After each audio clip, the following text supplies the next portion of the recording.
الحمد للہ رب العالمین والصلاة والسلام علی اشرف الانبیاء والمرسلین وعلی آلہ واصحابہ اجمعین۔ قال اللہ تعالی وتبارک فی القرآن المجید والفرقان الحمید۔ بسم اللہ الرحمن الرحیم۔ لا اقسم بہذا البلد وانت حل بہذا البلد ووالد وما ولد لقد خلقنا الانسان فی کبد۔ صدق اللہ مولانا العظیم وصدق رسولہ النبی الکریم الرؤوف الرحیم۔ اللہم نور قلوبنا بالقرآن وزین اخلاقنا بالقرآن وادخلنا الجنۃ بالقرآن ونجنا من النار بالقرآن۔ قال اللہ تعالی وتبارک فی شان حبیبہ مخبرا وآمرا ان اللہ وملائکتہ یصلون علی النبی یا ایہا الذین آمنوا صلوا علیہ وسلموا تسلیما۔ اللہم صلی علی سیدنا و مولانا محمد معدن الجود والکرم صلاۃ و سلاما علیک یا سیدی یا رسول اللہ۔ میں نے آپ کے سامنے قرآن مجید کے جو کلمات تلاوت کیے ان میں اسی حقیقت کو بیان کیا گیا۔ لا اقسم بہذا البلد، آغاز ہوا شہر مکہ کی قسم سے، قسم ہے مجھے اس شہر کی، پھر وجہ قسم بھی بیان کی، وانت حل بہذا البلد، مجھے اس شہر کی قسم اس لیے کہ محبوب اس شہر میں تو جو بستا ہے، تیرا بسیرا ہے اس شہر میں، اس شہر کی گلیوں نے تیرے قدم چومے ہیں اور تیرے انفاس کی مہک اس کی فضاؤں میں بسی ہے، اس لیے مجھے قسم کہ یہاں تم رہتے ہو۔ اللہ اکبر۔ علماء کے مابین اس بات پر اختلاف ہے کہ مکہ المکرمہ افضل ہے یا مدینہ النبی صلی اللہ علیہ وآلہ وسلم افضل ہے۔ ایک علمی اختلاف ہے، بعض نے کہا مکہ المکرمہ افضل ہے، دلائل دیے، بڑا وزن ہے دلائل میں۔ بعض نے کہا مدینہ رسول صلی اللہ علیہ وآلہ وسلم افضل ہے، دلائل دیے، بڑا زور ہے دلائل میں۔ لیکن شیخ عبدالحق محدث دہلوی علیہ رحمہ اسی آیت سے روشنی لے کر کے لکھتے ہیں کہ جب حضور مکے میں تھے تو مکہ افضل تھا، جب مدینے آ گئے تو مدینہ افضل ہو گیا۔ جدھر جدھر سے وہ گزرتے گئے مجد و شرف بھی پیچھے پیچھے رہا، چند لمحوں کے لیے ٹھہرے تھے تم جس پیڑ کے نیچے۔ نشور وحدی کا لہجہ دیکھیے کتنا دل آویز ہے، چند لمحوں کے لیے ٹھہرے تھے تم جس پیڑ کے نیچے، سنا ہے آج تک اس پیڑ کا سایہ مہکتا ہے۔ تو مکے میں ہیں تو مکہ افضل، مدینے میں ہیں تو مدینہ افضل۔ تو شرف ان کے وجود مسعود سے ہے، وہ جدھر جدھر سے گزرتے جائیں گے وہاں وہاں ہی نور پھیلتا چلا جائے گا۔ اور پیر نصیر الدین علیہ رحمہ کا لہجہ یہاں کتنا خوبصورت دکھائی دیتا ہے۔ ایک بار وہ جدھر سے گزرے ہیں نصیر، ایک بار وہ جدھر سے گزرے ہیں نصیر، بار بار ادھر سے بہار گزری ہے۔ تو کہا کہ قسم ہے مجھے اس شہر کی، یعنی شہر مکہ کی۔ کیوں اس شہر کی قسم؟ وَأَنْتَ حِلٌّ بِهَذَا الْبَلَدِ، کہ محبوب اس شہر میں تمہارا قیام ہے، اس شہر میں تمہاری رہائش ہے، تمہارے انفاس کی مہک ہے اس شہر کی فضاؤں میں، اور تمہارے قدموں کو چھوا ہے اس شہر کی گلیوں نے، اس لیے قسم کہ یہاں آپ رہتے ہو۔ وَوَالِدٍ وَمَا وَلَدَ، اور قسم ہے باپ کی، اور قسم ہے جو اس کی اولاد ہے۔ والد سے مراد کیا ہے اور ما ولد سے مراد کیا ہے؟ تو اس کے بارے میں ایک قول یہ ہے کہ والد سے مراد حضرت ابراہیم علیہ السلام ہے، اور ما ولد سے مراد حضور علیہ السلام جو ان کے فرزند ہیں۔ ایک قول کہ والد سے مراد حضرت آدم علیہ السلام ہیں، اور ما ولد سے مراد ان کی ساری ذریت اور نسل ہے۔ تیسرا قول کہ والد سے مراد حضور علیہ السلام ہیں، اور ما ولد سے مراد حضور علیہ السلام کی ساری امت، حضور علیہ السلام کی ساری آل اطرت، حضور کے اصحاب۔ لیکن علماء نے پہلے قول کو ترجیح دی کہ مکہ المکرمہ کی قسم کی گئی تو پھر مناسبت بنتی ہے کہ حضرت ابراہیم کا ذکر بھی ہو، تو اس لیے والد سے مراد حضرت ابراہیم ہیں، اور ما ولد سے مراد حضور علیہ الصلوۃ والسلام کی ذات ستودہ صفات ہے۔ تو تین چیزیں ہوئیں جن کی قسم کی گئی۔ سب سے پہلے شہر مکہ کی قسم کی گئی، پھر حضرت ابراہیم علیہ السلام کی قسم کی گئی، اس کے بعد حضور علیہ الصلوۃ والسلام کے مبارک وجود کی قسم کی گئی۔ تین قسمیں کر کے کہا کیا گیا، چونکہ جو خالی ذہن شخص ہو، جب اس کو کوئی بات بیان کی جائے تو قسم سے آغاز نہیں کیا جاتا۔ متردد الذہن کو کوئی بات کرنی ہو تو قسم سے آغاز کیا جاتا ہے، یا پھر آپ جس مضمون کو بیان کرنے جا رہے ہیں وہ اتنا اہم ہے کہ اس کی اہمیت کو اجاگر کرنے کے لیے آپ کو قسم کرنا پڑتی ہے۔ تو یہ جو ماں بعد کا مضمون ہے جس کو میرے رب نے بیان کیا، اس سے قبل ایک نہیں، دو نہیں، تین قسمیں کیں، تو پھر کان تو کھڑے ہو گئے، سماعتیں تو بچھ گئیں کہ وہ کون سی شے ہے جس کو بیان کرنا مقصود ہے، اور اس سے قبل قسم پہ قسم کی جا رہی ہے۔ قسم محبوب شہر مکہ کی، قسم محبوب تیرے والد بزرگوار حضرت ابراہیم علیہ السلام کی، اور قسم تیرے پاکیزہ وجود کی۔ اب انسان بالکل سماعتیں بچھا کے منتظر ہے کہ قسم کی کس بات کی جا رہی ہے، کس بات پہ قسمیں ہو رہی ہیں۔ تو جواب آیا، قسم محبوب شہر مکہ کی جس میں آپ رہتے ہو، قسم آپ کے والد بزرگوار حضرت ابراہیم علیہ السلام کی، اور قسم آپ کے پاکیزہ وجود کی۔ لقد خلقنا الانسان فی کبد، ہم نے انسان کو مشقتوں میں رہتا پیدا کیا ہے۔ یعنی انسان کی زندگی کے اندر مشقتیں، مشکلیں، آلام، مصائب، حالات کی تلخیاں، سخت مراحل، یہ اس کی زندگی کا حصہ ہے، اور ہم نے اس کو ڈیزائن اس طرح کیا ہے کہ یہ ان ساری مشکلات سے نہ بردآزما ہوگا اور حالات کی تلخیوں کا مقابلہ کرے گا، اور خیر و شر کے ساتھ ساری زندگی اس کا تعلق رہے گا۔ تو یہ اگر سخت جان ہوا تو زندگی میں کامیاب اور بامراد ہوا، اور اگر یہ کمزور ہوا تو پیچھے رہ جائے گا۔ اور اس کے لیے جو قسمیں کی ہیں وہ تین ہیں۔ قسم کا اور جواب قسم کا تعلق ہوتا ہے، یعنی جس پہ قسم کی جا رہی ہے تو جو قسم کی جا رہی ہے اس کا کوئی آپس میں تعلق ہوگا۔ جب پھولوں کا ذکر کریں گے تو پھر اس کے متعلقات ہی بعد میں بیان کریں گے۔ کسی نے کہا تھا جنگل میں کوئی مے خار مرا ہے، جنگل میں کوئی مے خار مرا ہے، اسے انگور کے پتوں کا کفن دو۔ میاں جنگل میں مرنے والے شخص کو کسی اور درخت کے پتوں کا بھی تو کفن دیا جا سکتا ہے، لیکن صاحب مرنے والا مے خار ہے، اور شراب کشید کی جاتی ہے انگور سے، تو اس کو تو ٹھنڈ تب بھی پڑے گی کہ انگور کے پتوں کا کفن دیا جائے۔ تو مناسبات ہوتی ہیں۔ تو اب جب قسم کی گئی تو قسم تین چیزوں کی گئی، اور اس کی جواب قسم سے مناسبت کیا بنتی تھی؟ انسان کو مشقتوں میں رہتا پیدا کیا گیا، حالات کی تلخیوں سے گزرتا ہے، سخت تربیتی مراحل سے اس کو گزرنا پڑتا ہے۔ تو اس چیز کو بیان کرنے سے قبل تین قسمیں کی گئی۔ پہلی قسم میرے حضور کے پاکیزہ شہر کی، مکہ المکرمہ کی، اس لیے کہ مکہ المکرمہ میں دیکھ لیجئے کہ صحابہ اور حضور کے ماننے والوں نے کیسے تلخ زندگی کاٹی۔ شجر اسلام ثمر بار ہوا تو ہمیں تو یہ کھلے ہوئے پھول دکھائی دیتے ہیں، لیکن ہم نہیں بھول سکتے کہ بلال حبشی کی پیٹھ پہ کیسے کوڑے برسے اور احد احد کیسے پکارتے رہے۔ تو ہم اس منظر کو دیکھیں، مکہ کے ان حالات کو دیکھیں، تو اس لیے قسم کی مکے کی، اور پھر حضرت ابراہیم علیہ السلام کی قسم کی، چونکہ حضرت ابراہیم نے جس قدر اذیتوں سے گزر کر کے، مصائب آلام کا سامنا کر کے، حالات کی تلخیوں کا مقابلہ کر کے اپنا راستہ بنایا اور اپنے رب کی رضا پائی، وہ تاریخ کا ایک انوکھا باب ہے۔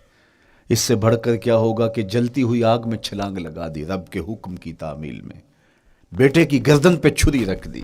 یہ تماشا لب بام نہیں تھا، منا کی وادی میں وہ انوکھا واقعہ رقم ہوا کہ آج بھی تاریخ انگشت بدندہ ہے کیا ایک باپ، اور وہ اس بیٹے کو ذبح کرنے کے لیے آمادہ ہو گیا جو اس کی آنکھوں کا نور ہے اور دل کا قرار ہے، رب سے مانگ مانگ کے لیا، لیکن تعمیل ارشاد میں اس بیٹے کی گردن پہ چھری رکھنے کے لیے باپ تیار ہو جاتا ہے اور اس کو ذبح کرنے کے لیے آمادہ ہو جاتا ہے، حتیٰ کہ بیٹے کو لٹا لیتا ہے اور ہاتھ میں چھری پکڑ کے بیٹے کی گردن پہ رکھ کے پوری ہمت کے ساتھ جب چھری چلاتا ہے تو آواز آتی ہے فلما اسلما وتلہ للجبین ونادیناہ ان یا ابراہیم قد صدقت الرؤیا انا کذالک نجزی المحسنین۔ ابراہیم بس کرو، تم نے واقعی خواب پورا کر دکھایا۔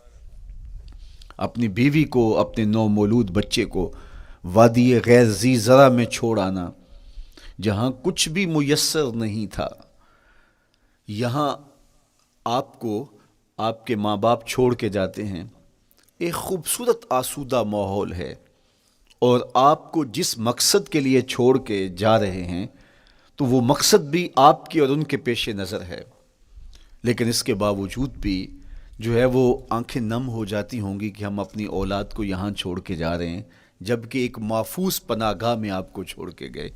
آپ کی تربیت کرنے والا ایک جو ہے وہ توانا طبقہ اور ایک توانا جو ہے وہ سٹاف موجود ہے جو آپ کی فکری، ذہنی، بدنی تربیت کے لیے کوشاں ہیں، لیکن اس کے باوجود بھی والدین محسوس کرتے ہیں لیکن اپنے نو مولود بچے کو وہاں چھوڑ کے جانا جہاں آب و دانہ بھی میسر نہیں تھا۔ مورخ اسلام فی جلندری نے اس وادی کا نقشہ کھینچتے ہوئے کہا، وہ وادی جس میں وحشت بھی قدم رکھتی تھی ڈر ڈر کے، جہاں پھرتے تھے آوارہ تھپیڑے بادے سر سر کے، جہاں پر گھاس اگتی تھی، جہاں نہ پھول کھلتے تھے، مگر وہ سرزمیں تھی آسماں بھی جھک کے ملتے تھے۔ تو اس وادی میں چھوڑ کے آنا، حضرت ابراہیم نے جو امتحانات دیے، اس لیے ان کی قسم کی، چونکہ جواب قسم کا تعلق بنتا ہے تو قسم ابراہیم کے پاکیزہ وجود کی کہ جنہوں نے دکھ سہے، تکالیف آلام گوارا کی، لیکن پائے ثبات میں لغزش نہیں آنے دی۔ تیسری قسم میرے حضور کے پاکیزہ وجود کی فرمایا جتنے دکھ مجھے دیے گئے، جتنی اذیتیں مجھے پہنچائی گئیں، اتنی کسی کو نہیں دی گئیں۔ پیدا ہوئے تو حضور کے باپ کا سایہ سر پہ نہیں تھا، پھر اس کے بعد حضور مختلف مراحل سے گزرے۔ 6 سال کی عمر میں ماں کا انتقال ہو گیا۔ جب راہ حق میں لوگوں کو دعوت رشد و ہدایت دینے نکلے تو جو لوگوں کے رویے تھے اور جو اذیتیں لوگوں نے پہنچائیں وہ ایک الگ باب ہے۔ مکے کی گلیوں سے لے کے طائف کے بازاروں تک جن اذیتوں سے میرے حضور گزرے، ام المومنین سیدہ عائشہ رضی اللہ تعالیٰ عنہ فرماتی ہیں ایک دن حضور کی بارگاہ میں حاضری تھی تو ہم نے عرض کیا حضور کیا احد کے دن سے سخت دن بھی زندگی میں کبھی گزرا ہے؟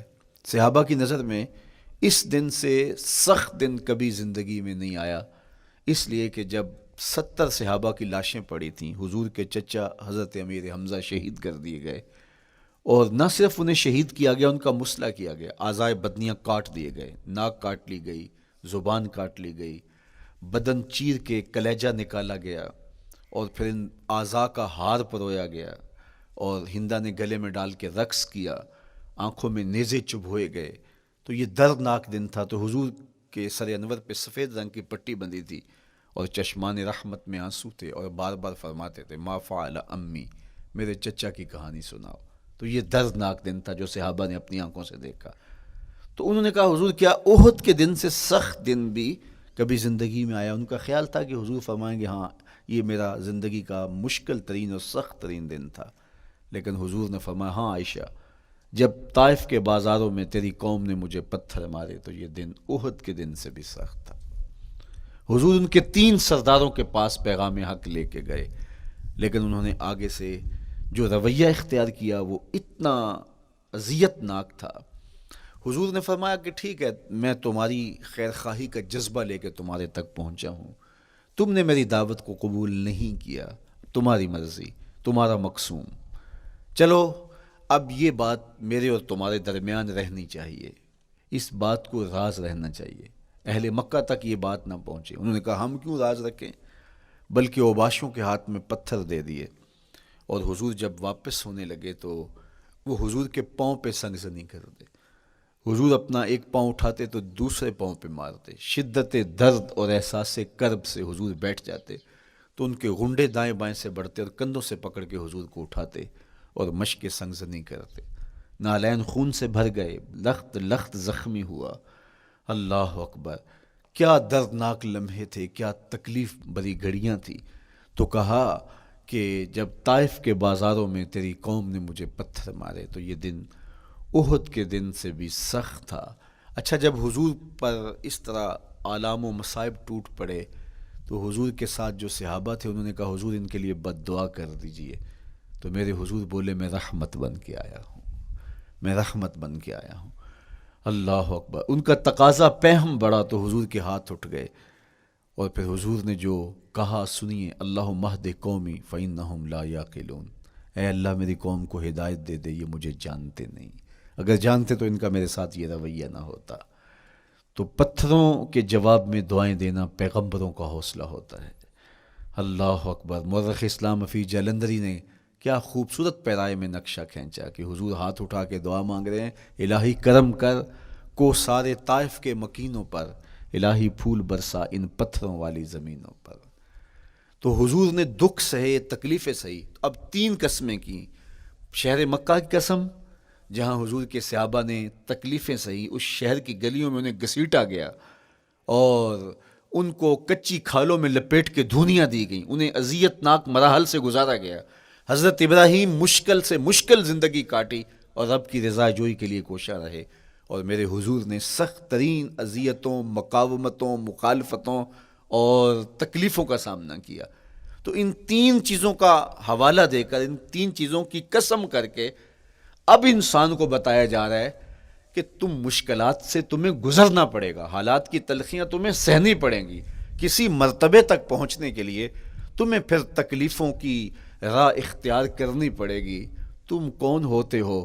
میرا محبوب ہو تو تکلیفیں وہ بھی اٹھائے، 2 جہاں کا مالک ہو اور طائف کے بازاروں میں اس کے پاؤں پہ بھی پتھر پڑیں، اور کونین کا سردار ہو اور ان کے اوپر اوجری ڈال دی جائے، کائنات کا مالک ہو اور ان کو مکے کی گلیوں کے اندر ان کے گلے میں عقبہ بن ابی معیط کپڑا ڈالے اور تاؤ دے.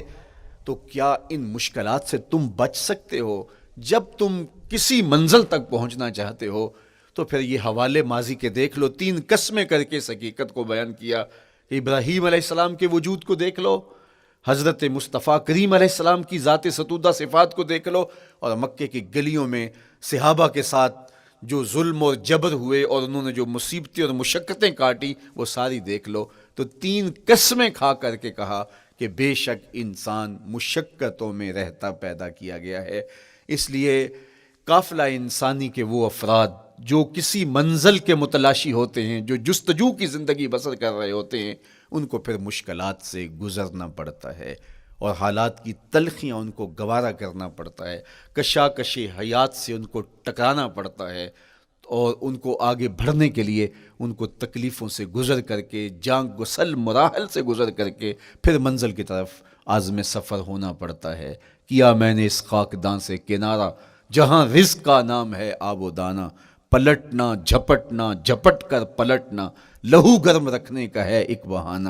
پرندوں کی دنیا کا درویش ہوں میں کہ شاہی بناتا نہیں آشیان. تو زندگی مشکل مراحل سے گزر جانے کا نام ہے.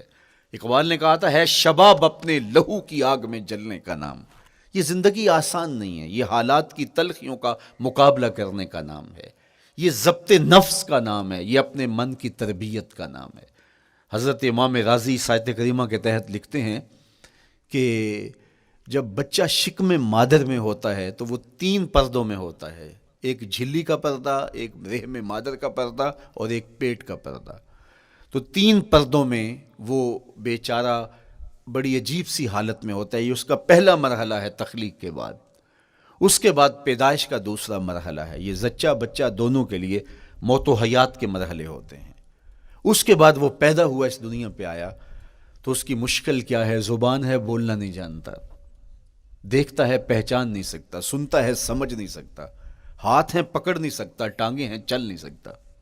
کتنی مشکل بن گئی. یہ سب کچھ چیزیں ہونے کے باوجود بھی وہ بے بس دکھائی دیتا ہے.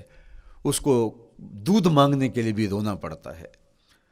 تو یہ ایک مرحلہ تھا. پھر آہستہ آہستہ اس نے بولنا سیکھا، ایک ایک حرف کر کے لفظ لفظ جوڑ کے وہ جملے مکمل کرتا رہا. آج تو زبان کا طوطی بولتا ہے، آج تو بات کریں تو جو ہے وہ ماحول تھم جاتا ہے. لیکن انسان ذرا پلٹ کے آغوش مادر میں تیری ماں نے ایک ایک حرف تجھے سکھایا تھا، ایک ایک لفظ تجھے سکھایا تھا، لفظ لفظ کر کے، حرف حرف کر کے جملے بنے، اور آج تیری گفتار کی شوخی کے تذکرے زمانے میں ہیں، تو پھر تجھے بولنا سکھایا، تو چل نہیں سکتا تھا، آج تیری جو ہے وہ جولانیاں دیکھنے والی ہیں، تیری رفتار کو کوئی چھو نہیں سکتا ہے، تیری آنکھوں کی بجلیاں آج عقابوں سے بڑھ کر ہیں، آج تیرے کانوں کے اندر نغموں کا جہاں آباد ہے، آج تیرے ہاتھوں کی گرفت کہ آگے شیر غراں بھی ہو تو وہ بھی بے بس ہو جاتا ہے، لیکن دیکھ تو کتنا مجبور تھا۔ اچھا چلو وہاں سے آگے آئے، پھر زندگی کو سیکھنا پڑتا ہے، آداب سیکھنے پڑتے ہیں، کس سے کیا بات کرنی ہے سیکھنا پڑتا ہے، آگے بڑھے، جوانی کی دہلیز پہ پہنچے۔ جوانی انسان کی زندگی کا بانکپن ہوتا ہے، عروج ہوتا ہے، اللہ اکبر، لیکن جوانی کو تقدس معاب رکھ کے منزل تک پہنچانا یہ سب سے مشکل مرحلہ ہوتا ہے، چونکہ جذبات بے قابو ہیں، خواہشیں آوارہ ہیں، اور تا حد نظر نظارے ہی نظارے جو دل کو کھینچتے ہیں۔ اب اپنے تقدس کو جو شخص محفوظ رکھے، کائنات میں سب سے قیمتی جوہر حضرت انسان کا اس کی عصمت کا جوہر ہے، اور سب سے حسین چہرہ وہ ہے جو جنسی کالک سے اپنے آپ کو بچا لے۔ تو جوانی ہو، بانکپن ہو، اور پھر اپنی خواہشات کو بے قابو نہ ہونے دیا جائے، سب سے مشکل مرحلہ پوری زندگی میں یہ آتا ہے۔ کسی نے کہا تھا کتاب زیست کا ایک اور باب بیت گیا، شباب بیت گیا، ایک عذاب بیت گیا۔ تو شباب کا ختم ہونا اور اس کو خیریت سے منزل تک پہنچنا، یہ کتنا بڑا مشکل مرحلہ ہوتا ہے، جس کا جوانی میں باطن کا چہرہ مسخ ہو جاتا ہے اور جنسی کالک سے جو چہرہ آلودہ ہو جاتا ہے، اس کا عفت کا دامن داغدار ہو جاتا ہے۔ تو اس لیے وہ چہرہ تاباں ہے، وہ چہرہ روشن ہے، وہ چہرہ منور ہے جو اپنے آپ کو کالک نہیں لگنے دیتا اور اپنی عصمت کی حفاظت کرتا ہے۔ میرے حضور نے بھی ارشاد فرمایا، سبعۃ یظلھم اللہ تعالی فی ظلہ یوم لا ظل الا ظلہ، 7 اشخاص ایسے ہیں قیامت کے دن جب کوئی سایہ نہیں ہوگا، اللہ ان کو اپنے عرش کا سایہ عطا کرے گا۔ ان میں سے پہلا شخص امام عادل حکمران، دوسرا شخص وشاب نشأ فی عبادت اللہ، وہ جوان جس کی جوانی اللہ کی عبادت میں بسر ہوئی، تیسرا وہ شخص ورجل قلبہ معلق بالمساجد، وہ شخص جس کا دل مسجد میں لگتا ہے، مسجد میں جمتا ہے، اور چوتھا شخص ورجل دعتہ امرأۃ ذات منصب وجمال فقال انی اخاف اللہ، وہ شخص جس کو دعوت گناہ ملی اور حسن قدموں میں بچھنے کے لیے بےتاب ہوا، اور اس نے کیا کہا، انی اخاف اللہ، میں اللہ سے ڈرتا ہوں، میرا اللہ مجھے دیکھ رہا ہے۔ میرے حضور نے فرمایا قیامت کے دن جب کوئی سایہ نہیں ہوگا، اللہ اس کے اوپر اپنے عرش کا سایہ تان دے گا، جو اپنی عصمت کے جوہر کو بچا گیا۔ تو یہ ایک مشکل مرحلہ تھا، اپنی جوانی کے تقدس کی حفاظت کرنا۔ میرے حضور نے ارشاد فرمایا انا حبیب اللہ، میں اللہ کا حبیب ہوں۔ جو جوان جوانی میں توبہ کرتا ہے وہ بھی اللہ کا حبیب ہے۔ کتنا بڑا اعزاز ہے اور کتنا بڑا کمال ہے جو شخص کو ملتا ہے جو جوانی میں اپنی عصمت کے تقدس کی حفاظت کرتا ہے، اپنی آبرو پہ پہرا دیتا ہے، اپنی نظروں کی حفاظت کرتا ہے، اپنی سوچوں کو آوارہ نہیں ہونے دیتا، اپنے خیالوں کو بھٹکنے نہیں دیتا، اپنی خواہشات کو بے قابو نہیں ہونے دیتا۔ تو یہ مشکل ترین لمحہ تھا۔ اس کے بعد امام راضی کہتے ہیں اب شادی کا مرحلہ ہوا، تو پہلے خود اپنی ذمہ داری تھی، اب کسی کا بوجھ بھی اٹھانا پڑا، یہ اگلی مشکل آ پڑی۔ پھر بچے ہوئے تو پھر اپنی زندگی تو ختم ہو گئی، پھر ساری زندگی، پھر بڑھاپے میں چلے جائیں، ارذل العمر تک چلے جائیں، یہ ساری زندگی مشکلات لقد خلقنا الانسان فی کبد۔ تو ہمیں عملی طور پہ مشکلات کے مقابلے کے لیے تیار ہونا چاہیے۔ دیکھیے ہم جب شکار کرنے جاتے ہیں اور وہ خطرناک جنگل ہو جس میں شیر، بھیڑی اور دیگر جانور بھی ہوں، تو پھر ہم حفظ ما تقدم کے طور پہ سب کچھ ساتھ لے کے جاتے ہیں اور اس انداز سے جاتے ہیں کہ ہمارے اوپر اگر کوئی حملہ ہو تو بچاؤ کی یہ تدبیر ہو۔ تو ہم عملی طور پہ اس کے لیے خود تیار ہوتے ہیں، تو پھر کوئی ہونے والا حملہ غیر متوقع نہیں ہوتا اور ہم اس کے لیے اپنے آپ کو مستعد اور فعال پاتے ہیں۔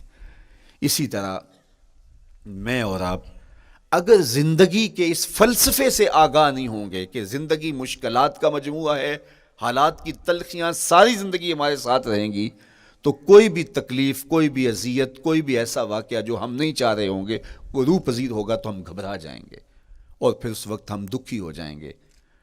اس لیے ہمیں یہ قرآن نے سکھایا ہے کہ تم عملی طور پہ زندگی کی سختیوں کا مقابلہ کرنے کے لیے آمادہ اور تیار ہو جاؤ۔ قرآن مجید میں جو صبر کا لفظ ہے اس کا مفہوم یہ ہے کہ حالات کی جو تلخیاں تمہارے اوپر آتی ہیں، وہ غربت بھی ہو سکتی ہے، وہ بیماری بھی ہو سکتی ہے، وہ لوگوں کی عداوت اور دشمنی بھی ہو سکتی ہے، وہ اور بہت ساری چیزیں ہوتی ہیں، وہ جنگوں کی حالت کا بپا ہو جانا اور تمہارا دشمنوں کے نرغے میں گر جانا، یہ سب کچھ ہو سکتا ہے۔ تو اس کے اوپر استقامت کے ساتھ تم کھڑے رہو اور تم ان کو برداشت کرنے کی اپنے اندر ہمت اور حوصلہ رکھو، تو پھر وہ تمہارا صبر ہوگا، اور یہ قوت اگر تمہارے اندر پیدا ہو جاتی ہے تو پھر تمہاری زندگی آسان اور سوکھی ہو جاتی ہے۔ لیکن اگر یہ دولت تمہیں نصیب نہیں ہوتی تو پھر ساری زندگی دکھوں اور شکووں سے بھری رہتی۔ اس لیے ہمیں یہ چیز سیکھ لینی چاہیے کہ زندگی نام ہی مشکلات سے نہ برد آزما رہنے کا ہے۔ عملی طور پہ ہم دیکھو، ہمیں پتہ ہے سردی آ رہی ہے تو اس کا ہم پہلے انتظام کرتے ہیں، تو سردی ہمیں دکھی نہیں پھر کرتی، ہم سردی سے بھی لطف لیتے ہیں، موسم برسات سے بھی مزہ لیتے ہیں، اور گرمی سے بھی ہم ایک حاز حاصل کر لیتے ہیں اگر ہم اس کو جو ہے اس کے لیے عملی طور پہ اپنے آپ کو تیار کر لیں۔ لیکن اگر ہم اس کے لیے تیاری نہیں کریں گے تو سوائے گھبراہٹ کے اور کچھ نہیں ہوگا۔ تو مجھے اور آپ کو عملاً اپنے آپ کو اس بات کے لیے آمادہ کرنا پڑے گا کہ زندگی ان حالات کی تلخیوں سے ٹکرانے کا نام ہے، اور ساری زندگی ہمیں ان مراحل سے گزرتے رہنا پڑے گا۔ اور قرآن نے جو ہے وہ 3 قسمیں کر کے، اور 3 قسمیں بھی شہر مکہ کی اور محبوب کریم کے پاکیزہ وجود اور جناب ابراہیم علیہ الصلوۃ والسلام کی، تاکہ تمہیں پتہ چلے جب ان کو بھی ان مراحل سے گزرنا پڑا میں اور آپ کیا بیچتے ہیں۔ اس لیے ہمیں اپنی زندگی کو ان راہوں پہ ڈالتے ہوئے صبر اور استقامت، اب صبر اور استقامت کی دولت ہمیں کیسے نصیب ہوگی، یہ دولت کس طرح، یہ قوت راسخہ ہمارے اندر کیسے پیدا ہوگی، اور کس طرح ہمارے من کے اندر یہ چیزیں سمائے گی۔ اللہ تعالیٰ کی خشیت، اس پر توکل، اس پر بھروسہ، اور اللہ تعالیٰ جل شانہ کی طرف سے ہر کام کے ہونے کا یقین ہمارے اندر یہ استقامت اور یہ حوصلہ پیدا کرتی ہے یہ چیز۔ اس لیے مجھے اور آپ کو اپنی پوری زندگی میں اس عمل سے گزر کر کے اپنے آپ کو مضبوط ترین صورتحال میں لا کے کھڑا کرنا پڑے گا، اور یہی زندگی کا جمال ہے۔ تو اب پھر دیکھیے قرآن کیا کہہ رہا ہے، لا اقسم بہذا البلد وانت حل بہذا البلد ووالد وما ولد، 3 قسمیں کی۔ اس کے بعد ارشاد فرمایا لقد خلقنا الانسان فی کبد، ہم نے انسان کو مشکلوں میں، مصائب میں، آلام میں رہتا ہوا پیدا کیا۔ کہتے ہیں جب حضرت انسان کی تخلیق ہوئی تو اس کا خمیر جب گویا جا رہا تھا تو اس کے اوپر 39 دن تک آزمائشوں کی، دکھوں کی، تکلیفوں کی بارش ہوئی، اور ایک دن خوشیوں اور مسرتوں کا می برسا۔ تو انسان کی زندگی کے اندر حالات سے ٹکرانا اور دکھوں کو سہنا اور دکھوں سے مقابلہ کرنا، یہ سیکھنا پڑے گا، اور جب انسان اس کو عملی طور پہ سیکھ جائے گا تو پھر زندگی کا جمال اور زندگی کا حسن نصیب ہوگا۔ دوسری بات، ہمیں اپنی زندگی میں 7 چیزوں کو اپنا اصول بنا لینا چاہیے، اور یہ 7 چیزیں وہ ہیں جو ہماری زندگی کو ایک خوبصورت سانچے میں ڈھال کر کے ہمیں ایک پاکیزہ اور ستھرا انسان بنا دیتی ہیں۔ پہلی چیز، التمسک بکتاب اللہ، اللہ کی کتاب سے جڑ جانا، وابستہ ہو جانا۔ جب ہم کتاب اللہ سے وابستہ ہو جائیں تو پھر ہمارے باطن کی اور نفس کی تربیت ہوتی ہے، اور پھر ہم وہ مطلوب انسان بنتے ہیں جو ہمارا رب ہم سے تقاضا کرتا ہے۔ تو اس لیے ہمیں اپنی زندگی میں اس چیز کو لازم کر لینا چاہیے کہ ہمارا کوئی بھی دن قرآن مجید کی تلاوت کے بغیر نہ گزرے۔ اپنے دن کا آغاز قرآن مجید کی تلاوت سے کیجیے۔ سورہ یاسین سے جو اپنے دن کا آغاز کرتا ہے، سارا دن اللہ کی امان میں رہتا ہے، اس کی حفاظت میں رہتا ہے، اور اپنی شب کا آغاز سونے سے پہلے سورہ الملک کی تلاوت کریں، آپ ساری شب اللہ کی امان میں، اس کی حفاظت میں رہیں گے۔ اور قرآن مجید کو سمجھ کر اس کے مفاہیم و مطالب کے ساتھ ایک رکوع کم از کم پوری زندگی، اپنی زندگی کے نصاب میں آپ کتنا وقت مختلف امور کے لیے سر انجام دیتے ہیں۔ یہ کتاب انسانی ہدایت کے لیے، انسانی تربیت کے لیے، اس سے کوئی اور بہتر اور مؤثر جو ہے وہ نصاب نہیں ہو سکتا ہے۔ انسان سازی کا بہترین ذریعہ ہے یہ کتاب، اور اس کتاب کے ذریعے سے جو ہے وہ انسان پستیوں سے اٹھ کے بلندیوں تک جا پہنچتا ہے۔ اقبال نے تو کہا کہ گر تمی خواہی مسلمان زیستن، نیست ممکن جز بقرآن زیستن۔ اگر تو مسلمان بن کے جینا چاہتا ہے تو قرآن کے بغیر ایک قدم بھی نہیں چل سکتا۔ تو آگے چل کے اسی نظم میں کہا کہ فاش می گوئم آنکھ در دل مزمرست، این کتاب نیست چیزیں دیگرست۔ اگر میں کھل کے بیان کر دوں جو میرے سینے میں چھپا ہے تو میں تجھے بتا دوں کھل کے، یہ کتاب نہیں، یہ کوئی اور ہی شے ہے۔ کن لوگوں کو کہاں سے اٹھایا اور یہ کتاب کہاں تک لے گئی، جو باہمی جنگ و جدل میں الجھے ہوئے تھے اور حرف شناس بھی نہیں تھے، جو سواد آشنا بھی نہیں تھے، پھر انہوں نے جو ہے وہ روما کی سلطنت بھی الٹ کے رکھ دی۔ یہ کرشمہ تھا اس کتاب کا، جس نے زندگی کا جمال ان کی روحوں کے اندر پیدا کر دیا۔ تو میں اور آپ اپنی زندگی میں قرآن مجید سے کبھی بھی دور نہ ہوں، روزانہ کی بنیاد پہ آپ تلاوت کلام مجید اپنی زندگی میں شامل رکھیں۔ انشاءاللہ اس کے اجالے دنیا میں اور آخرت میں آپ اپنی آنکھوں سے مشاہدہ کریں گے۔ حضرت امام احمد بن حنبل فرماتے ہیں، میں نے رب سے کہا کہ مجھے اپنا قرب عطا کر، آواز آئی میرا قرب چاہتے ہو تو قرآن پڑھا کرو۔ یہ رب کی قربت کی بھی ضمانت ہے اور ضبط نفس اور باطن کی تربیت کا بھی ذریعہ ہے۔ اچھا، دوسری بات، والاقتداء بسنت رسول اللہ صلی اللہ علیہ وآلہ وسلم، ہمارے لیے بہترین نمونہ ہمارے حضور علیہ الصلوۃ والسلام کی زندگی ہے، حضور کے دیا ہوا نظام حیات ہے، جس پر حضور نے خود عمل کر کے دکھایا۔ میرا عشق رسول، میری محبت رسول اس بات کا تقاضا کرتی ہے کہ میں ان کے طریقہ حیات کے مطابق اپنی زندگی گزاروں۔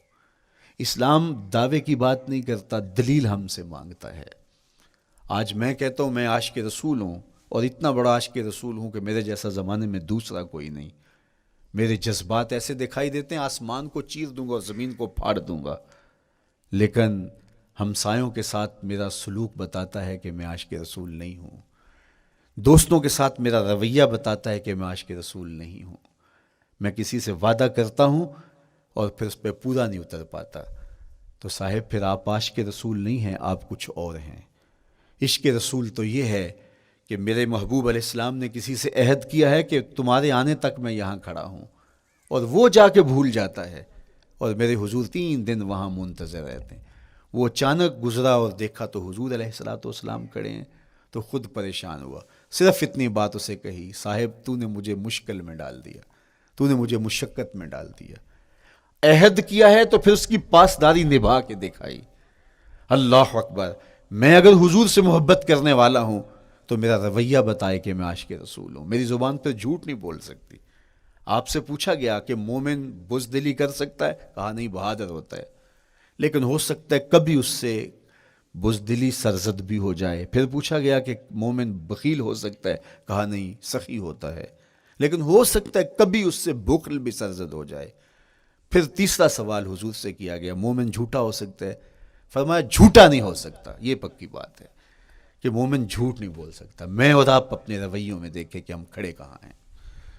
آج ہم ان جگہوں پہ بھی جھوٹ بولتے ہیں جہاں جھوٹ بولنا ہماری مجبوری بھی نہیں ہوتی، چونکہ یہ ہماری فطرت ثانیہ اور عادت بن چکا ہے، اور ہم اس کو برا ہی نہیں سمجھتے۔ جبکہ جھوٹ جب کوئی شخص بولتا ہے، حدیث پاک میں آتا ہے اس کے منہ سے بدبو نکلتی ہے، رحمت کے فرشتے 1 میل دور ہٹ جاتے ہیں اس سے۔ اور سویر سے شام تک جب ہمارے معمولات یہ ہوں تو پھر ہم کہاں کھڑے ہیں اور رحمت کے فرشتے کہاں کھڑے ہیں؟ تو حضور علیہ الصلوۃ والسلام کی سنت کا اتباع حضور کی محبت کی دلیل ہوگی۔ امام قرطبی نے لکھا ہے، اللہ کی محبت کا کوئی دعویٰ کرے تو کیا دلیل ہوگی کہ یہ واقعی محب الہی ہے؟ تو کہا اللہ سے محبت کا دعویٰ کرنے والے کے لیے دلیل یہ ہے کہ وہ قرآن سے پیار کرے۔ قرآن سے پیار اور قرآن سے محبت کی دلیل یہ ہے کہ حضور کا پیار سینے میں رکھے. حضور سے محبت کی دلیل یہ ہے کہ سنت رسول سے پیار کرنے والا ہو. اور سنت رسول سے پیار کرنے کی دلیل یہ ہے کہ بدعات سے اجتناب کرنے والا ہو. ہر وہ طریقہ جو میرے حضور نے نہیں دیا اس کو اختیار نہ کرے، اس طریقے کو اختیار کرے جو حضور علیہ الصلوۃ والسلام کا عطا کرتا ہے. تیسری بات، عقل الحلال. یہ وہ بنیادی اصول ہیں جو ہماری زندگیوں میں اتر جانے چاہیے اور ہم ایک صالح اور خوبصورت انسان بن کے اس معاشرے کا حصہ بن سکتے ہیں.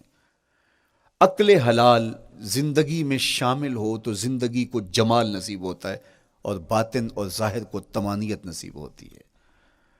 اگر رزق پاک نہیں ہے تو آپ کعبے بھی جائیں تو وہاں بھی آپ محروم پلٹیں گے. میرے حضور علیہ الصلوۃ والسلام نے فرمایا ایک بندہ لمبا سفر کر کے گیا، اشعث اغبر کے لفظ ہیں کہ اس کے بال بکھرے ہوئے ہیں، سفر کی گرد پڑی ہوئی ہے اور لباس بھی پھٹا ہوا ہے، شکستہ حالت، پراگندہ صورت، اور کھڑا ہے کعبۃ اللہ کے سامنے. یمد یدیہ، دونوں ہاتھ لمبے کر کر کے دعا مانگ رہا ہے اور کیا کہتا ہے؟ اے اللہ ومطعمہ حرام ومشربہ حرام وملبسہ حرام وغذی بالحرام. فرمایا اس کا کھانا حرام کا ہے، اس کا پینا حرام کا ہے، اس نے جو لباس پہنا ہے وہ حرام کا ہے. میرے حضور فرماتے ہیں بتاؤ اس کی دعا کیسے قبول ہوگی؟ اب لمبا سفر کاٹ کے حرم کعبہ میں پہنچے، غلاف کو پکڑ پکڑ کے دعائیں کر رہا ہے، لمبے لمبے ہاتھ کر کے دعائیں مانگ رہا ہے، ملتزم سے لپٹا ہوا ہے، حتیم میں سجدہ ریز ہو کے رو رو کے دعائیں مانگ رہا ہے، لیکن دعا قبول نہیں ہوتی. کیوں؟ اس لیے کہ اس کے پیٹ میں لقمہ حرام کا ہے، اس کے بدن پہ لباس حرام کا ہے. تو اسلام نے جتنا زور حلال کمانے، حلال کھانے اور حلال اختیار کرنے پر دیا ہے، تو ایک مومن اگر اسلام کے مبادیات سے بھی آگاہ ہو تو اس کی تو زندگی کے اندر جو ہے وہ حرام گھس ہی نہیں سکتا ہے، بلکہ وہ مشکوک سے بھی اجتناب کرے. چوتھی چیز، کف الاذی. اپنے آپ کو ایسا بناؤ کہ تمہارے وجود سے کسی کو ضرر اور تکلیف نہ پہنچے. ہمارا اسلام تو ہمیں یہ بتاتا ہے کہ تم پیاز یا لہسن کھا کے مسجد میں نہ جاؤ کہ تمہارے منہ سے جو سمیل آتی ہے اس سے کسی کو تکلیف نہ پہنچے. تو یہ اسلام کی دی ہوئی تعلیمات ہیں کہ مسجد میں بھی جانا ہے تو اپنے آپ کو دیکھو کہ تمہاری حالت کیا ہے، تمہاری وجہ سے کسی کو تکلیف نہ پہنچے. تمہارے رویے اتنے خوبصورت ہوں، تمہارے ہمسائے بتائیں کہ یہ واقعی مسلمان ہے. مسلمان کی تعریف کی گئی، المسلم من سلم المسلمون من لسانہ و یدہ. مسلمان کون ہے؟ جس کے ہاتھ سے، جس کی زبان سے دوسرا مسلمان بھائی محفوظ ہے، تو وہ مسلمان ہے. اللہ اکبر. ہم یہ جو کہتے ہیں السلام علیکم، اس کو کہتے ہیں تحیت المسلم، مسلمان کا تحیت. تو اس میں اس کے معنی پہ غور کریں تو ہم اس کو ضمانت دے رہے ہوتے ہیں، السلام علیکم، تیرے اوپر سلامتی ہو. تو ہم اپنی جانب سے اسے ضمانت دیتے ہیں، میرے بھائی میری طرف سے تیری عزت، تیری جان، تیری آبرو سلامت ہے، اب میری جانب سے تو پریشان نہیں ہونا، میں تجھے سلامتی کی ضمانت دیتا ہوں. اور وہ آگے سے کیا کہتا ہے؟ وعلیکم السلام. میرے بھائی پھر میری جانب سے بھی تیرا سب کچھ محفوظ ہے. اگر سلام کا مفہوم اچھی طرح ہماری روحوں میں اتر جائے تو پھر ایسا ہو نہیں سکتا کہ ہم جس کو السلام علیکم کہہ دیں پھر اس سے ہم دھوکہ کریں یا اس کی آبرو پہ حملہ آور ہوں یا اس کے مال پہ حملہ آور ہوں جب السلام علیکم کہہ دیا. چونکہ جو ہمیں لفظ بولنے کے لیے کہا گئے ہیں اس کے پیچھے فلسفہ ہے لفظوں کا. یہ پھول ہیں، ان کو دیکھ کر سبحان اللہ کہنے کا کہا گیا ہے. پہاڑوں کو دیکھ کے اللہ اکبر کہنے کا کہا گیا ہے. پہاڑوں کو دیکھ کے سبحان اللہ کہہ دیں اور پھولوں کو دیکھ کے اللہ اکبر کہہ دیں، ایسا کیوں نہیں کہہ دیتے؟ لیکن نہیں، اس لیے کہ جب پہاڑوں کو دیکھتے ہیں تو دل میں ان کی ہیبت پیدا ہوتی ہے. اتنے بڑے پہاڑ، سمندر کو دیکھتے ہیں تو اس کی ہیبت پیدا ہوتی ہے. اتنا بڑا سمندر تا حد نظر پھیلا ہوا، تو جب اس کی بڑائی پیدا ہونے لگتی ہے تو فوراً پلٹایا گیا اللہ کی بڑائی کی طرف اور کہا بول اللہ اکبر، یہ نہیں میرا اللہ بڑا ہے. اور پھول کو جب دیکھا تو اس کی لطافت کی طرف الجھنے لگے، کتنا خوبصورت ہے، درزوں میں کیسے خوشبو بسی ہوئی ہے، کیسے رنگ ہیں، کیسے جمال ہیں. اللہ اکبر. وہ کیا کسی نے کہا تھا نا کہ درزوں کی لطافت میں خوشبو نے اماں پائی، گل چیرنے والے نے کس شان سے چیرا ہے. تو کیا کمال ہے یار، کیا پتیاں ہیں، کیا رنگ ہے، کیا خوبصورتی ہے، کیا لطافت ہے. الجھنے لگے، کہا بول سبحان اللہ، یہ کیا ہے، جس نے رنگ بھرے ہیں وہ پاک ہے. تو تیرا دل الجھ نہ جائے. تو جو ہم بولتے ہیں لفظ جہاں بھی بولتے ہیں اس کے پیچھے ایک فلسفہ ہوتا ہے. السلام علیکم یہ تحیت المسلم ہے. جب ہم کسی کو کہتے ہیں السلام علیکم تو اس کو ہم نے ضمانت دے دی، بس بات ختم، اب جو ہے وہ میری جانب سے تو محفوظ ہے۔ لیکن ہم سلام بھی لے رہے ہوں گے اور ہاتھ بھی کاٹ رہے ہوں گے اور اس کی جیب بھی کاٹ رہے ہوں گے، پھر سلام نہیں لیا، ہم نے منافقت کی ہے۔ تو کف الاذی چوتھی چیز، اور پانچویں چیز اجتناب المعاصی، گناہوں سے اپنے آپ کو بچا کے رکھنا۔ نیکی کرنا بہت اہم ہے، لیکن نیکی کرنے سے زیادہ اہم اپنے آپ کو گناہوں سے بچانا ہے۔ چونکہ شر کی قوتیں ہمارے ساتھ جڑی ہوئی ہیں، اس لیے اپنے آپ کی حفاظت جب ہم کریں گے تو ہم ایک اچھی صورت میں آگے بڑھیں گے۔ اور چھٹی چیز وہ ہے التوبہ، توبہ تسلسل کے ساتھ کرتے رہیے۔ یہ تصور کہ بڑھاپے میں توبہ کریں گے، یہ تصور کہاں سے آیا؟ یا ہمارے ہاں آج کل یہ کلچر پیدا ہوا ہے کہ لیلۃ القدر یا شبرات کے دن سارے جڑ کے توبہ کرنے بیٹھ جاتے ہیں اور پورا سال اپنی مرضی کی زندگی گزارتے ہیں۔ ایسا نہیں ہے۔ میرے حضور کے دامن پہ ایک بھی گناہ کا دھبا نہیں تھا۔ ہم نبیوں کی عصمت کے قائل ہیں، کسی نبی پر کوئی گناہ کا دھبا نہیں ہوتا۔ اگر اس امکان کو بھی تسلیم کر لیا جائے تو ساری شریعت مشکوک ہو جاتی ہے، لیکن اس کے باوجود حضور فرمایا میں دن میں اللہ سے 100 بار توبہ کرتا ہوں، ایک دن میں 100 مرتبہ توبہ کرتا ہوں۔ میں اور آپ دیکھیں کہ ہم کیا اس معمول کو اپنی زندگی میں شامل کیے ہوئے ہیں۔ جب انسان توبہ کرتا ہے، جب غسل کر لیتا ہے نا ایک دفعہ، تو پھر وہ بچ بچ کے چلتا ہے کہ کوئی گرد دوبارہ پڑ نہ جائے، اور جب وہ لتھڑا ہوا ہو تو پھر اس کو پرواہ بھی نہیں ہوتی۔ اس لیے ہمیں بار بار غسل کرنے کی، بار بار توبہ کرنے کی تلقین کی گئی ہے، تاکہ ہم پھر نئے گناہوں سے بچتے رہیں گے۔ تو اپنی زندگی میں توبہ کا تسلسل کیجئے، شام سویرے صبح بار بار اللہ سے توبہ کی اور رجوع کیجئے۔ اور آخری چیز ادا الحقوق، حقوق کا ادا کرنا۔ ہمارے ذمے جو حقوق عائد ہوتے ہیں وہ ہمارے والدین کے ہیں، وہ ہمارے بہن بھائیوں کے ہیں، وہ ہمارے دوستوں کے ہیں، ہمسایوں کے ہیں، ہمارے اساتذہ کے ہیں، کلاس فیلوز کے ہیں۔ وہ حقوق حتیٰ کہ جانوروں کی کیوں نہ ہوں، تو ان حقوق کو ہم ادا کرنے والے، دست بردار نہیں ہو سکتے ہم ان حقوق سے۔ یہ مومن کی زندگی ہے، یہ ہمارا نظم حیات ہے، یہ اسلام کا دیا ہوا منشور ہے، یہ طریقہ زندگی ہے کہ ہم ایک ایک کے حق کو ادا کرتے ہوئے اپنی زندگی کو بسر کریں۔ بالخصوص میں طلباء سے مخاطب ہوں کہ یہ عمر تربیتی اعتبار سے سب سے اہم عمر ہے۔ سیدنا علی المرتضیٰ رضی اللہ تعالیٰ عنہ فرماتے ہیں کہ 15 سال سے لے کر کے 20 سال تک کی عمر میں انسان کے نظریات پختہ ہوتے ہیں اور اس کی عادتیں جمتی ہیں۔ یہ دوسرے کہتے ہیں 13 سے 19 سال تک کی عمر، وہ کہتے ہیں یہ بڑی اہمیت کی حامل ہے۔ تو 13 سے 19 سال یا 15 سے 20 سال تک کی عمر، بعض کا تو ہوتا ہے کہ ابھی بچے ہیں، ماں باپ بھی سستی کرتے ہیں کہ ان کو تہجد کا عادی اب کیوں بنائیں، ابھی تو یہ بچے ہیں، ان کو ان چیزوں سے، چھوٹی چھوٹی چیزوں کا عادی اب کیوں بنائیں، جب بڑے ہوں گے، سمجھدار ہوں گے، ذمہ داریوں کا بوجھ آئے گا، سب کچھ کر لیں گے۔ تو پھر اس وقت کرنا مشکل ہوتا ہے، پھر کر نہیں پاتا بندہ۔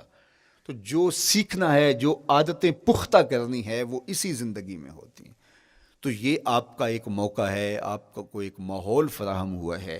آپ کے ہمسائے آپ کے کلاس فیلوز ہیں جو آپ کے ساتھ کمرے میں رہ رہے ہیں۔ ہمسائیگی کے حقوق ادا کرنے کا جو انداز ہے وہ یہاں ہی سیکھیے اور اپنے اندر اس کو متحقق کیجیے اور پختہ کیجیے۔ اسی طرح اپنے گفتگو کے لہجوں میں شائستگی، اپنے انداز کے اندر خوبصورتی اور اپنے رویوں کے اندر جمال پیدا کرنے کی کوشش کریں۔ اپنے آپ کو مؤثر بنائیں اور شریعت کے بتائے ہوئے اصول اور ضابطوں کے مطابق آپ جب زندگی کے چند دن گزار لیں گے، پھر زندگی گزارنے کا نشہ آنے لگ جائے گا۔ چونکہ جب ہم اپنی خواہش کی زندگی گزارتے ہیں تو پھر ہم خود بے چین اور مضطرب ہوتے ہیں، اس لیے کہ ہمیں اس طرح زندگی گزارنی چاہیے جس طرح ہمارے رب نے ہمیں بتایا ہے۔ آپ کوئی بھی مشین خریدتے ہیں، کوئی بھی چیز لیتے ہیں تو اس کے ساتھ چھوٹی سی بک دیتے ہیں، آپ کو اس کا طریقہ استعمال بتاتے ہیں کہ اس کو یوں استعمال کرو گے تو دیر پا اس کے فوائد حاصل کرو گے۔ اگر یہ مائک ہم اس طرح استعمال نہیں کرتے، اپنی خواہش سے استعمال کریں گے تو پھر نتیجہ کیا ہوگا کہ تھوڑے دنوں کے بعد جو ہے وہ خرابی کی طرف سلسلہ چلے گا۔ اس طرح یہ وجود جس پاکیزہ ذات نے بنایا ہے، اس نے ہمیں بتایا ہے کہ اس کو استعمال کیسے کرنا ہے اور اس زندگی کو کیسے گزارنا ہے۔ اور پھر انسان کو ایک ماڈل اور نمونہ بھی چاہیے تو کہا نمونہ دیکھنا ہے تو محمد عربی کی ذات دیکھ لو، ادھر دیکھتے جاؤ اور زندگی گزارتے جاؤ، دیکھنا تمہاری زندگی کتنی خوبصورت اور کتنی پروقار گزرتی ہے۔ اللہ آپ کو دنیا آخرت کی برکتیں دے، اپنی پناہوں اور اپنی امان اور اپنی حفاظتوں کا حصار دے، اور آنے والا کل اللہ بہتر فرمائے، میرے وطن کی خیر کرے، میرے ملک کو امن کے اجالے دے، یہاں دہشت گردی کے سلگتے الاؤ ٹھنڈے کر کے امن کی بہاریں پیدا کر دے۔ کی محمد سے وفا تو نے تو ہم تیرے ہیں، یہ جہاں چیز ہے کیا لوح و قلم تیرے ہیں۔ وآخر دعوانا ان الحمدللہ۔